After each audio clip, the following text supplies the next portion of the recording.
Please give a warm welcome to Chreese Jones.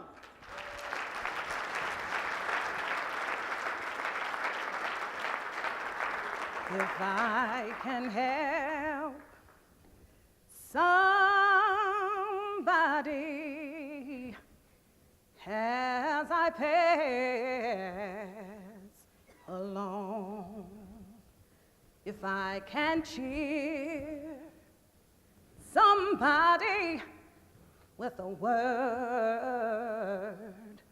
or song, if I can show somebody that they are traveling wrong, then my living, hey, is not in vain. Then my living is not in vain.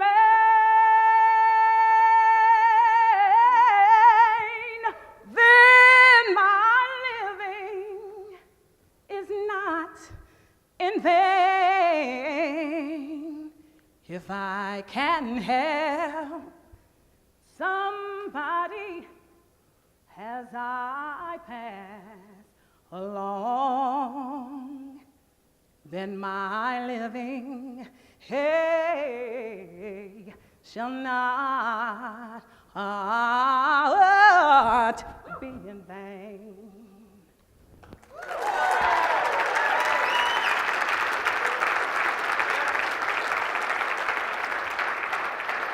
Thank you, thank you, thank you. That's just one of my signature songs that I tend to roll in my head throughout my day, whether it be in school, whether it be in the car, leaving school, coming home from school.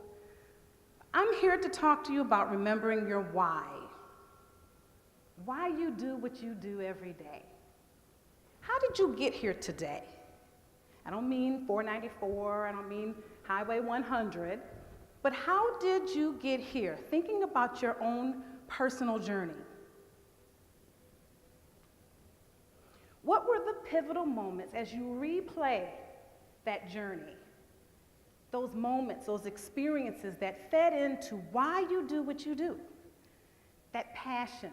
Do you remember? Do you remember? Meet Carrington. Isn't he cute? At age 5, Carrington loved to learn. At 5, he could read. As he was entering into kindergarten, he was body smart. He could dance. He could play the drums. He played the drums so well that his mother bought him an adult drum set and had lessons, and he could play. He was identified as GT. He just loved life. He loved who he was. And one day, he says to his mother, he says, "Mom, somebody told me I was black." And his mother said, "Yeah, baby, you black. I'm black. Your father's black. We're black." And Carrington says, "No, Mama, let's not be black." 5 years old.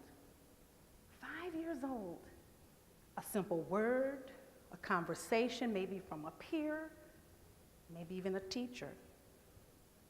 A 5-year-old boy is ashamed of being black. Doesn't want to be black, to the point where he didn't want his mother to be his mother because she was black. Wanted the babysitter to be his mother. But little did he know, she was half black.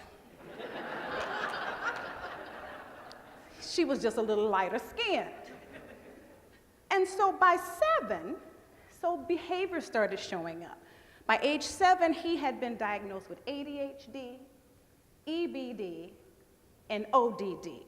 And you all know that combination is just hell on legs, right? And so he had become what society saw him to be. He was a label. He was a behavior problem. He had no self-worth. 7 years old. had teachers that couldn't even put his whole name on his report card, wouldn't tell you what his strengths were. He just stopped reading. He wasn't getting access to GT. It was just daunting. The only time the mother had conversations with the teacher was when she showed up, when she called. There was no relationship. The teacher had excuses, says, they don't pay me to supplement the curriculum. I teach grade level and that's it. They get it if they don't, they get it if they do. The principal guarded the teacher. And so here's this mother who is pretty savvy with the education system. Instead of them partnering with her and seeing the need for her child, they said, what else can you do?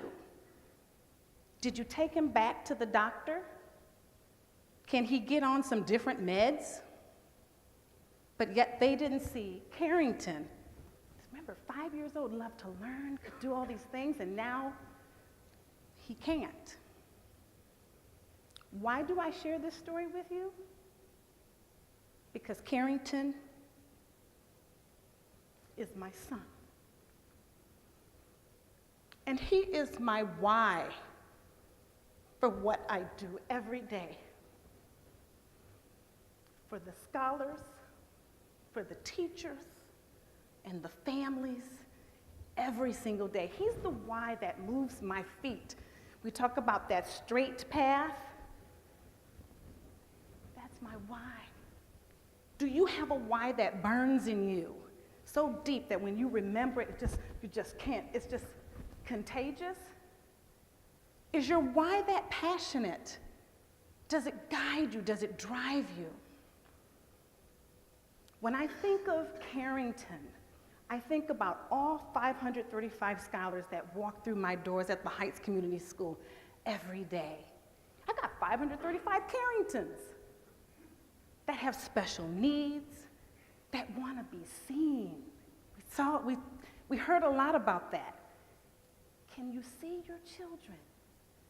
Can you work with teachers to help develop teachers to meet the needs and can see the Carringtons in their classroom? That's the passion, that's the why.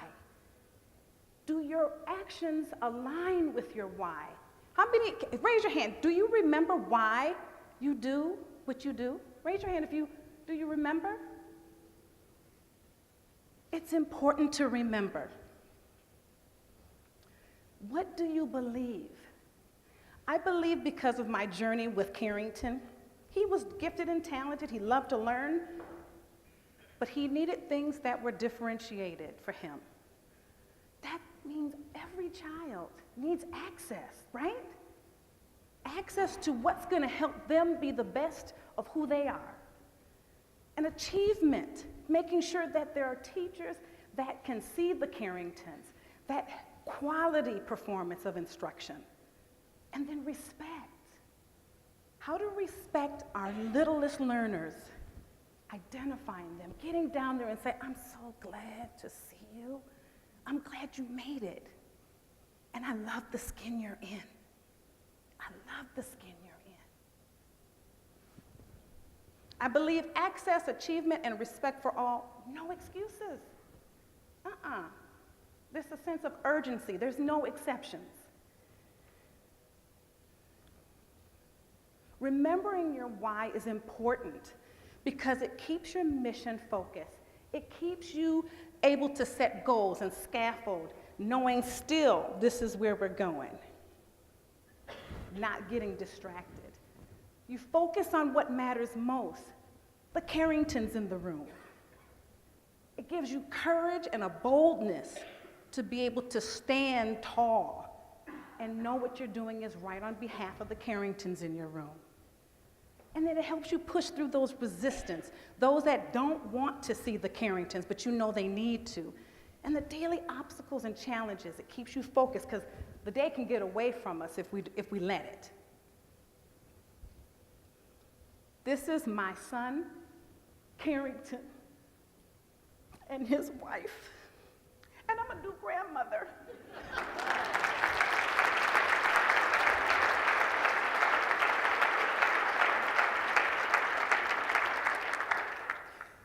And we have had poured into him to feel good about the skin he's in.